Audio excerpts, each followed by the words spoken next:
Right, so just had a car dropped off by a customer. This is a dusty old 60. The customer's had it for 13 years, and he uses this rig, man. He goes glassy, he goes up the beach, he just has fun in this thing. It's not the cleanest of rigs, but it doesn't matter, man, as long as you're out there and having fun.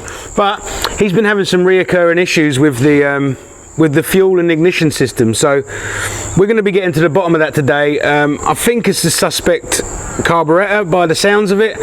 We're going to totally strip the carby down, put a brand new kit for it, and see how it goes. So let's start it up and see what it sounds like. Cat's in there. Our little helper's here to help us out. Check it out.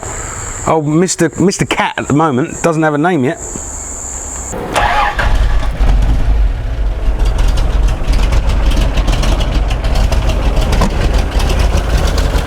As you can hear, just even on idle, she's not very well. A bit sick, this one, so full carby rebuild, I reckon, and she'll be purring like the proverbial kitten. So we've got the carby, we've put a whole kit through the carby. This thing is running so much better. But while we were there, we realised that it had like a cheap aluminium eBay radiator in it. The core had totally split down the bottom and it was just pouring out. So we've gone ahead and put another radiator in it. This is a brass one. We've also put a shroud in there to help the cooling of the engine. So let's kick it in the guts and show you how much sweeter it sounds now.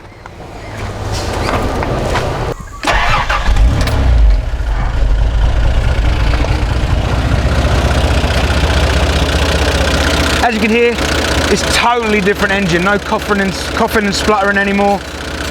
So just a carby kit, it's all it needed, a little tune. The customer's going to be stoked, man. I've driven it up the road already.